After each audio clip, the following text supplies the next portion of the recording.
There is a moment after a hard year when something quietly stops. You wake up one morning and the noise that has been living inside your chest for months is just not there. You sit on the edge of the bed. You wait for it to come back, and it doesn't come back. You notice that you are not bracing. This is the moment most people miss. They miss it because they have been waiting for the wrong thing.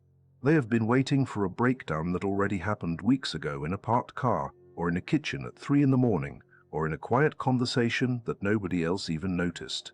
They are still scanning the horizon for a storm that has already passed through the house and left. Jung studied this exact moment for 40 years of clinical practice. He studied it in his patients. He studied it in himself during the period he later called his confrontation with the unconscious, and he found that it has a recognizable shape, not a metaphor, a shape with edges, with a beginning, a middle, and a specific kind of ending that almost nobody recognizes when it arrives, because the ending does not feel like victory. That is the first thing nobody tells you. The hardest test of your life does not end with a triumphant feeling.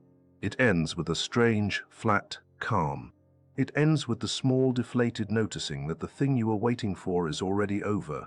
In the next 20 minutes, I'm going to walk you through the 5 signs Jung identified in plain English with a modern equivalence that you can actually check against your own week. If you have been through a hard year and cannot tell whether you are still inside it or coming out of it, this is the framework that will tell you which. Jung borrowed the word nigredo from medieval alchemy. The alchemists believed that to turn lead into gold, the lead first had to be broken down completely, reduced to a black, formless liquid mess. They called the stage the nigredo, the blackening.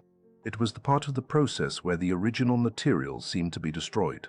What Jung noticed when he looked at this idea seriously instead of dismissing it as superstition was that his patients went through the exact same shape, not in their bodies, but in their inner life.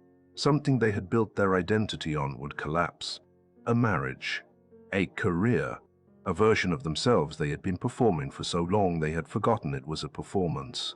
And they would enter a period of total psychological darkness that could last weeks, months, sometimes a couple of years.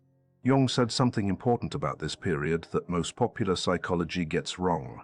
He said the nigredo is not a problem to be solved. It is a process to be survived. The point of the darkness is not that you escape it. The point is that what is destroyed in the darkness was destined to be destroyed. Something inside you that had been false or rigid or defensive finally stops working, and the gap that it leaves behind is the only place the next version of you can grow. That is the part that almost nobody is told before they enter the nigredo. They think they are breaking down. What is actually happening is that something they could no longer afford to keep is being taken from them, and it feels exactly the same as breaking down, until the very end, when it suddenly does not. The nigredo has a clinical signature. It comes with a specific kind of fatigue that sleep does not fix. It comes with a flat affect. Things that used to be enjoyable feel paper-thin. The future becomes hard to picture. People around you ask if you are okay, and you cannot tell whether you are or not. You suspect you are depressed, but the textbook depression scales do not quite fit. There is something almost transactional about this period, as if something is being negotiated for, in the dark on your behalf without your permission. Jung said the signs that this period is ending are subtle. They do not announce themselves. They arrive quietly, often in the same week, and they are easy to mistake for nothing. So let us walk through them slowly, one at a time. There are 5. The first sign is conversational. It happens in your speech before it happens in your thoughts. For most of the hard period, you have been explaining yourself, constantly, to family who do not understand the choice you made, to friends who keep asking when you are going to be back to your old self, to co-workers who keep saying you seem different lately, to a partner who keeps asking what is wrong. You have been generating a long, patient, exhausting stream of explanations, because the alternative, being misunderstood, felt unbearable. The first sign that the nigredo is ending is that you stop generating those explanations. Not all at once. Quietly, mid-sentence. You will be partway through saying something, and you will hear yourself, and you will think, actually no. They never ask the question that would make this make sense. So I am not going to give them the answer. I am going to let it sit. This is not bitterness. Bitterness is loud. This is something else. This is the small recognition that the energy you were spending on being understood was a kind of fee you were paying, and you have just realized you do not have to pay the fee anymore. The understanding will or will not arrive on its own time. Your job is not to manufacture it. The modern equivalent is something you may have already noticed in your own week. You stop justifying your boundaries.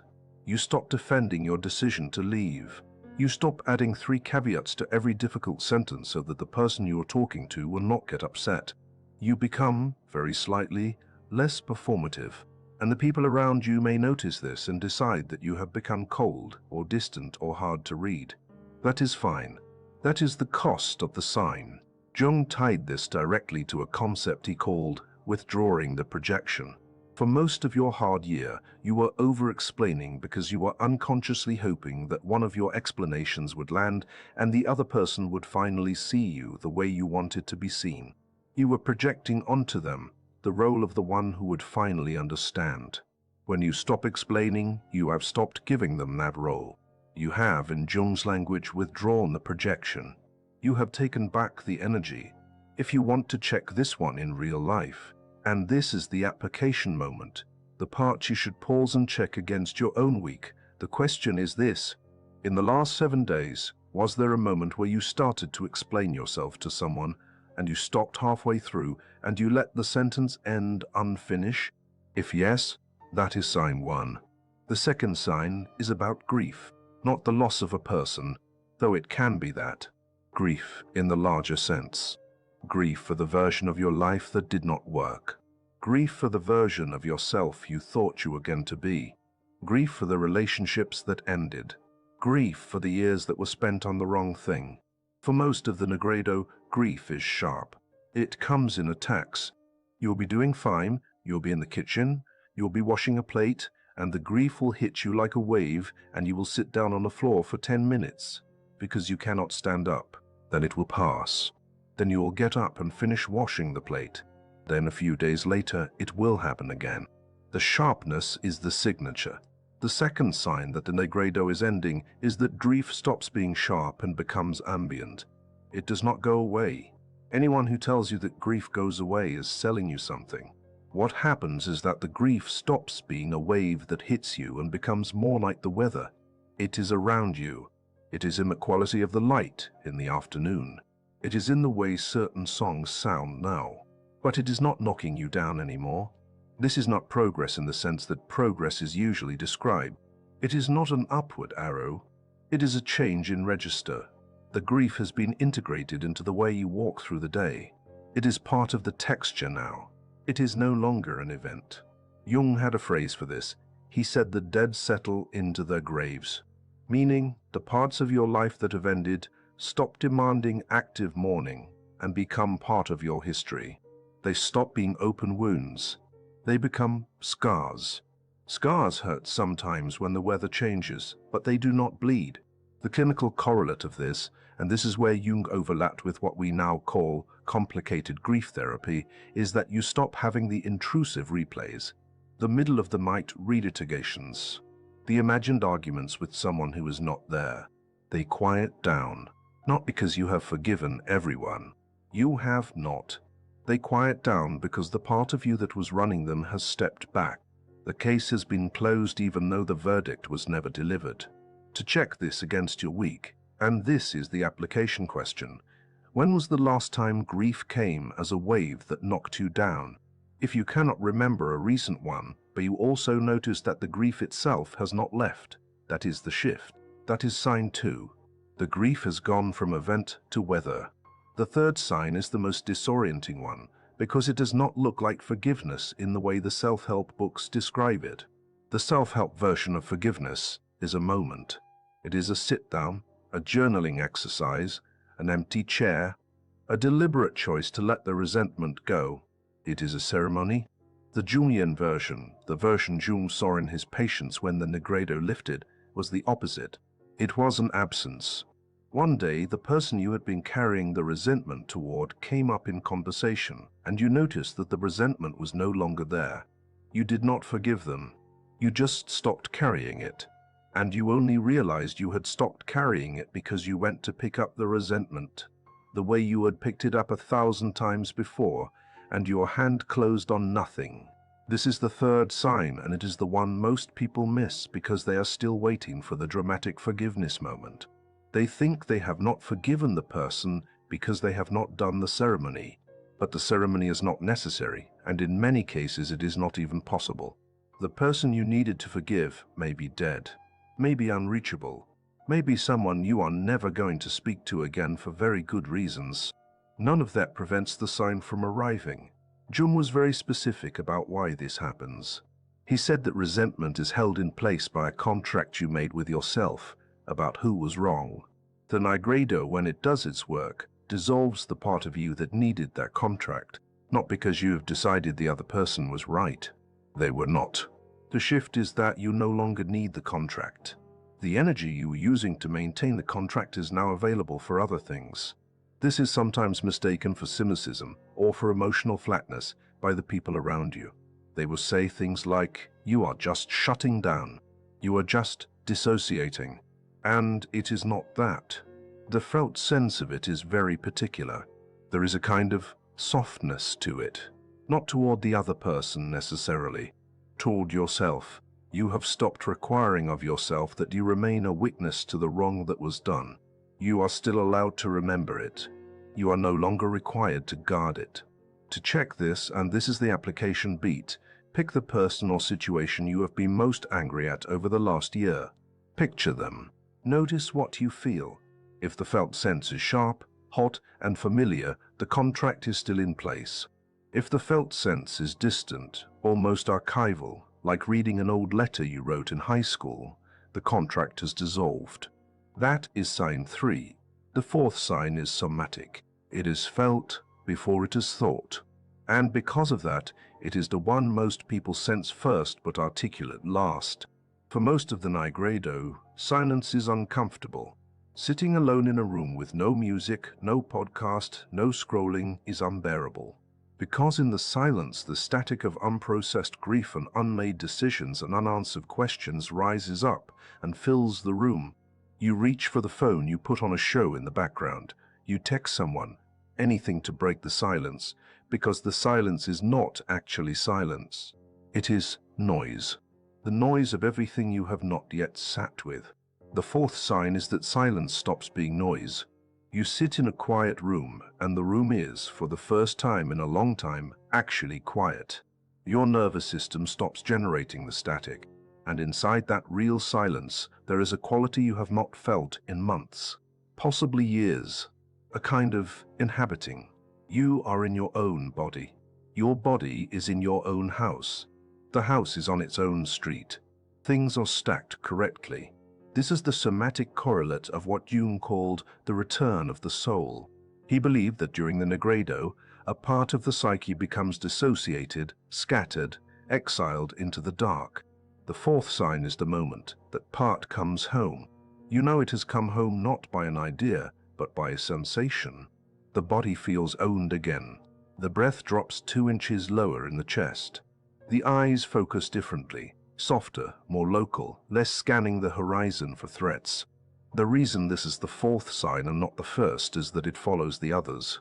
You cannot inhabit your body while you are still over-explaining yourself, because over-explaining keeps the body in a low-grade fight or flight. You cannot inhabit your body while grief is still hitting in waves, because the waves recruit the entire nervous system. You cannot inhabit your body while you are guarding a contract of resentment, because guarding takes up muscular space. The first 3 signs free up the territory. The fourth sign is the body moving back in. The application check on this one is the most direct of the 5. Tonight, before bed, sit on the floor for 2 minutes. Phone in the other room. No music. Just the room and the 2 minutes.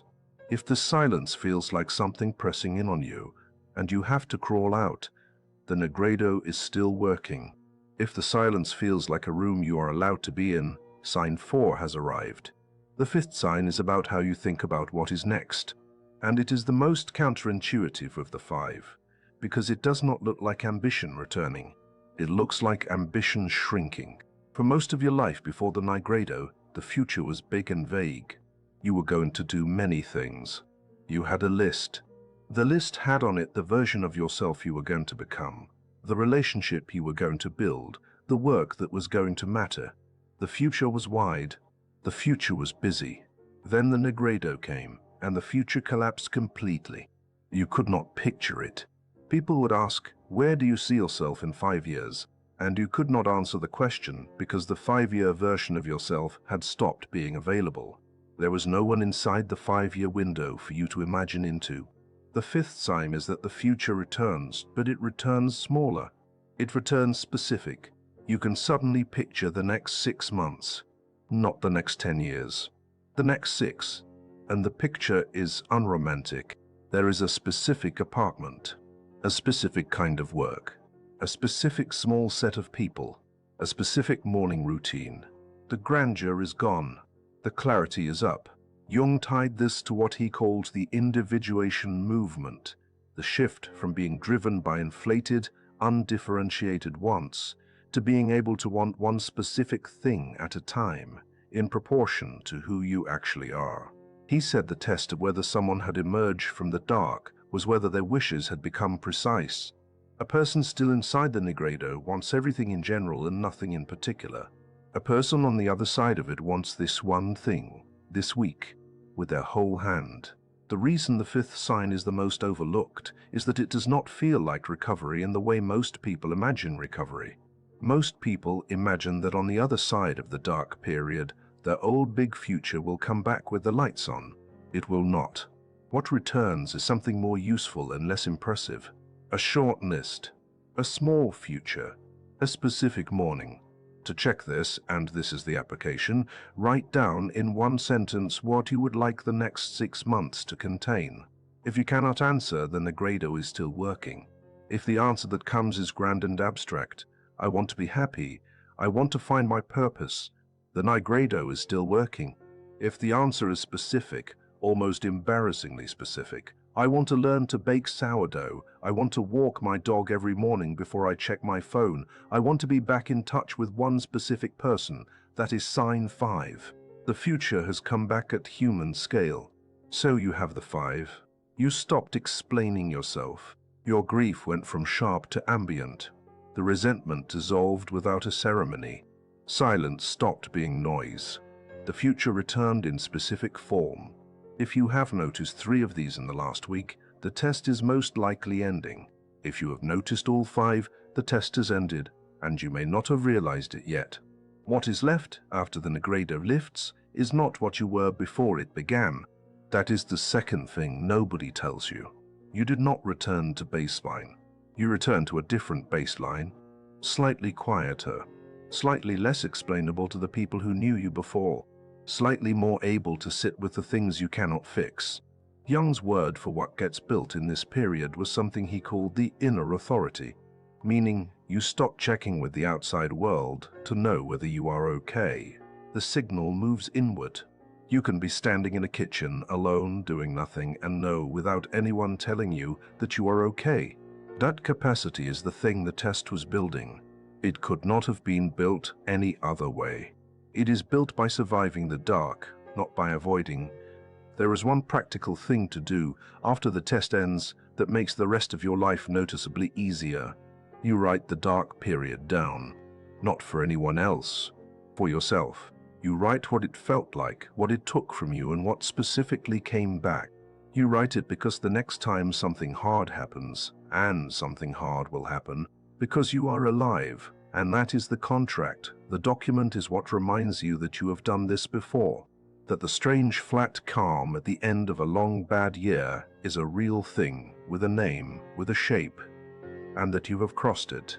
If you have made it to the end of this video, I want to say one thing directly.